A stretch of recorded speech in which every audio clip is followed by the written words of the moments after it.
Bom dia, turma! E aí, como é que vocês estão? Todo mundo bem? Espero que sim. Eu quero iniciar a aula de hoje dizendo que eu estou sentindo muita falta de vocês, tá certo? Lá no privado, perguntando, chamando tia, esclarecendo dúvida. Eu não tô sentindo a presença de vocês não, tá certo? Ou tá todo mundo compreendendo muito bem, ou tem gente com vergonha aí de fazer pergunta à tia, tá certo? Não é pra ter vergonha nem guardar dúvida não, tá bom? Qualquer coisa, chama a tia lá no privado, tá certo? Achei muito importante relembrar isso, porque eu tô sentindo falta de vocês nesse sentido. Então, na aula passada de ciências, tá certo? Nós iniciamos o conteúdo do capítulo 6, tá certo? Aqui, ó, que fala sobre a célula unidade fundamental, parte 2. E nós discutimos um pouco sobre a formação do citoplasma, que é o líquido que compõe o interior da célula. E nós vimos que dentro desse citoplasma, nós encontramos diversos microfilamentos e microtúbulos que são importantes para a formação da membrana, tá certo? Então, hoje, olha, nós vamos iniciar os estudos da página 89, que fala sobre os organoides citoplasmáticos, ou também chamados de organelas citoplasmáticas, tá certo? E o que será isso? Preste atenção. Vocês estão lembrados que eu já mencionei em sala de aula que dentro da célula, dentro do citoplasma, existem diversas organelas, como se fossem os órgãos dentro de um corpo humano? Isso mesmo. Então, essas organelas que estão espalhadas dentro do citoplasma, elas têm diversas funções. Funções essas importantes para manter a vida da célula, tá certo? Então, na aula de hoje, nós vamos conhecer quais são essas organelas ou organoides e a função que cada um tem, tá certo? Então, vamos lá? Ó, o primeiro organoide, ele é chamado de retículo endoplasmático. Olha que nome difícil. Retículo endoplasmático, tá certo? O retículo endoplasmático, ele é um sistema de diversos tubos que tem a função de distribuir substâncias no interior da célula. Olha a função dele. Distribuir substâncias no interior da célula. Porém, esse retículo endoplasmático, ele pode ser de duas formas, tá bom?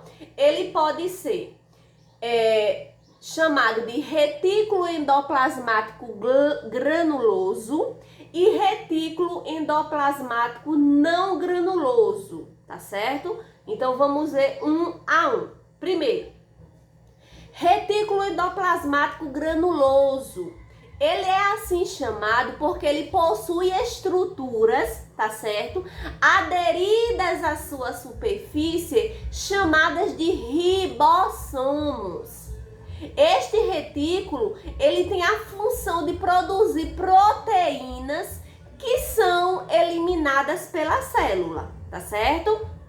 Já o retículo endoplasmático não granuloso, também chamado de retículo endoplasmático liso, tá certo? Ele não possui ribossomos, ele não possui essas estruturas, por isso que ele é liso, tá certo? Então, ele é responsável por duas funções na célula. A primeira, sintetizar hormônios, tá certo? E a segunda é desintoxicar o organismo. Ou seja, é como se ele fosse responsável pela limpeza da célula, retirar de dentro da célula aquilo que não é importante para ela, que não faz bem para o seu desenvolvimento, tá certo? Então, outra organela que nós podemos mencionar que está presente lá no citoplasma é o complexo de Golgi, também chamado de complexo golgiense, tá certo? Complexo de Golgi ou complexo golgiense, tá certo? Ele foi descrito em 1898 pelo cientista italiano Camillo Golgi, tá certo? Por isso que ele tem esse nome, tá bom? Então, o complexo golgiense ou complexo de Golgi, ele é formado por sacos achatados e interligados, ou seja, ligados por uma secreção celular. Entre uma partezinha e outra existe um líquido celular que une essas partes, tá certo? Então, de forma que este processo se inicia no momento em que as substâncias estão sendo armazenadas. Substâncias como proteínas e enzimas que são produzidas no retículo endoplasmático granuloso, tá certo? Após esse processo, ocorre a exportação dessas substâncias pro meio extracelular, ou seja, elas são retiradas de dentro da célula e levadas para fora da célula, tá certo? Então, o complexo de Golgi, ele é um organoide responsável também pela formação de outras organelas, chamadas de lisossomos, tá certo? Que é outra organela que nós vamos ver agora. Então, quando nós falamos de lisossomos, nós estamos falando de estruturas arredondadas, tá certo? Repletas de enzimas com a capacidade de realizar a digestão intracelular, onde ocorre a quebra de moléculas, tá certo? Onde ocorre o processo de metabolismo. Então, esse organoide, que é o lisossomo, ele é fundamental no processo de fagocitose e pinocitose, que é justamente o processo de metabolismo, de quebra de substância para transformar em energia ou gastar energia, tá certo? Então, outra organela presente no citoplasma, também muito importante para a função da célula, são os chamados peroxissomos, tá certo? Então, eles são vesículas presentes nas células, tanto animais como vegetais, tá certo? No interior dessas vesículas vão existir enzimas que permitem que o oxigênio reaja com moléculas orgânicas, formando, sabe o quê? Água oxigenada. Ô tia, e água oxigenada não é aquela que a gente usa para lavar ferimento? Isso mesmo. Sabiam que elas são produzidas dentro do nosso organismo pelas nossas células? São. E por que elas não nos fazem mal? Pelo seguinte motivo. Justamente pela presença desses organoides, que são os peroxissomos, tá certo? O que é que eles acontecem? A água, tá certo? Oxigenada, ela é tóxica ao organismo, ela prejudica o organismo, mas existe dentro dos peroxissomos uma enzima que é uma substância chamada de catalase, tá certo? Então, essa substância, ela acelera a degradação da molécula da água oxigenada, que é o H2O2. Ou seja, quando diz acelera a degradação, quer dizer que ela ajuda a desmanchar rapidamente, transformando-as simplesmente em quê? Em água e oxigênio, que vão ser extremamente importantes para o funcionamento da célula. E vamos dar continuidade ao conhecimento sobre as organelas citoplasmáticas, tá certo? Que são muitas. Nós agora vamos falar de uma organela também bem importante, que são as chamadas mitocôndrias, tá certo? Elas são organelas com formato de bastão e elas são responsáveis pela produção de energia dentro da célula. Processo esse chamado de respiração celular, tá certo? A mitocôndria ou as mitocôndrias, elas são responsáveis por gerar energia para que as células desempenhem suas funções. Então, quando nós falamos em respiração celular, nós estamos falando num processo químico que consiste na reação do oxigênio que está no interior da célula com as partículas de alimento, convertendo-a em gás carbônico e água, tá certo? Então, além das mitocôndrias, nós vamos ter também presente dentro do citoplasma as organelas chamadas de ribossomos, tá certo?